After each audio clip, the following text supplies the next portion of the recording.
आता मी दोन कविता सांगणार आहे तुम्हाला. एक आयुष्याबद्दल आहे आणि एक आईबद्दल आहे आणि ही कविता मी स्वतःहून लिहिलेली आहे.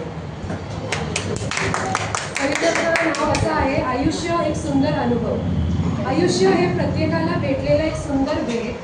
त्याला जगावा तरी कसा हा सगळ्यांच्या मनात आहे. नुसतं जगणं हे कोणीच करू शकतो, परंतु या आयुष्याला अतिसुंदर कसा बनवावा हे आपल्या हाती असतो. अनेक प्रसंगांच्या मात आपण करतो. प्रत्येकाचा वेगळा अनुभव आपल्याला भेटतो. कधी कधी असाही मनात विचार येतो की हे आयुष्य जगावा तरी कशासाठी. या जगात तर आपणही कायम नाही आणि आपलं नातंही कायम नाही, तरी जगावे कशासाठी.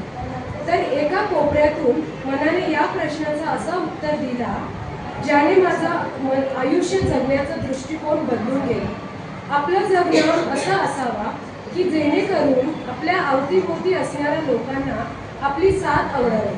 आपलं जगणं असं असावा की लोकांचं मनात आपल्यामुळे आनंद उठून व्हावा. कोणाकडूनही बिन अपेक्षा ठेवता नुसतं नातं जोडून ठेवणं व सुंदर आठवणींचा भंडार जमा करणं म्हणजे सुंदर